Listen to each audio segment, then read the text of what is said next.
I'm Sister Marilyn von Zuben. I went to Cameroon in 1992. I didn't know what to expect. I didn't know what I was going to do. I just hoped that I'd find a ministry primarily with women. They were so delighted that I wanted to learn Pidgin. I just realized there were so many single mothers, so started a group called St. Marguerite's Group, and they were single moms. I remember a lady came to the door one day about something and realized she was a widow, and I said, you know, the women in St. Marguerite's Group just love coming together. Do you think there'd be women like yourself? I mean, you're single moms, but you're widows, and it's a little bit different for you. Think about it. Well, about an hour later, she came back with 3 other women. Sister, we want to have a group. And then through the years, we had this big sponsorship program called Chalice. When I left, there were 1,400 children had Canadian sponsors, which meant they could go to school. They could have medicine if they were sick, and there were about 50 elderly.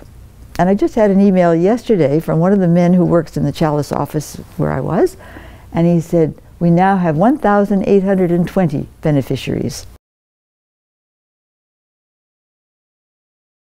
And I think what stood out for me was the poor are generous. I remember the night somebody came to tell me that one of the young women, this is after AIDS had started to just devastate our area, a young woman had just died. The baby was only a matter of hours old, and she had 2 other young children. So, sister, what are we going to do? So one lady said, I'll take the baby because until we can find a relative. And it's amazing, you know, like we didn't have cell phones in those days, but they can send messages out and they trust each other to get the message. So they did discover that she had a sister quite a long way away who then came back and took the newborn. But the other 2, you know, and of course I was asked, what are we going to do with them? And it was, I mean, I don't even think I had to ask people. One woman came right away and she said, Sister, I'll take the older of the 2.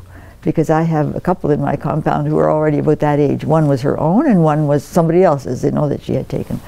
And I said, but you have so many children already. It's okay, sister, no, and he'll have kids to play with and he'll be fine. And then another lady who was a widow, but still had children at home, she said, I'll take the younger of the 2. And I also gained so much from the strength of our women. I mean, they had so little, but they wanted the best for their children. And so they did whatever needed to be done. Like I think of one young woman, her name was Perpetua, and Perpetua was in a terrible situation. She had a totally useless husband, but it wasn't just that he was useless. He was, you know, he drank, he was not a good man to be around, and she had 4 young children. I sent a message to have her come to see me because she worked so hard. I never knew where I'd find her, but she was working somebody else's farm. But she came and I said, Perpetua, I have some news for you. We have a sponsor for one of your children. And you know what she said? She said, oh, sister, I think God loves me more than anybody in the world. Despite the terrible situation she was, they used to move in the middle of the night, you know, because they'd be in a room, like 6 people, 1 little room, but then there wasn't enough money to pay the rent, so they'd run in the middle of the night. But I think God loves me more than anyone in the world. That's deep faith, you know. When I think of Marguerite, I think of somebody very courageous. And the story about her that I like the best is when she was here in Montreal, and then the Filles de Roi came, these young women who were sent out to marry the soldiers and the settlers and what have you. And she moved out of the convent to go and live with them. That's what I like. Because the other sisters were not very happy.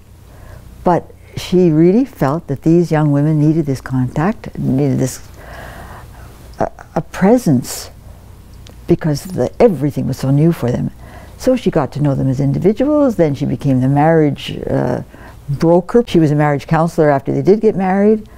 But it was that stepping out that I really, really appreciated, because I've done several things in my life that, well, not everybody was doing, and I just felt called to do it. And so I just say, okay, Marguerite, You stepped out, give me the courage to do it, no matter what other people might think or say. But I really feel God is calling me to this because the need is there and there's nobody else. Especially in Cameroon, I was into things that I would never in a million years. I was in court cases, I was in the prison. I saw, heard, smelled things that I never ever thought I would. Congregation leader was worried that my life was in danger. She came to visit us and she said, I've heard that you've been involved in such a thing. And she said, Marilyn, are you safe? And I said, well, I don't know. I think I am. But I'm quite ready to give my life for a justice issue. I was wise. I mean, I didn't go into areas where I knew that maybe there were people who would just as soon eliminate me. But it didn't happen. And you know, like even for a few years after, from time to time, some woman would meet me on the road and she'd kind of whisper into my ear, thank you, sister. We're not terrified by the Nouerons anymore. Now the Nouerons were the fawn, who was like the king, his messengers, and they had beaten a woman almost to death, and we took them to court. And we lost that battle, but we won the war. I heard several times, they don't beat us anymore. And that's because we'd gone to court.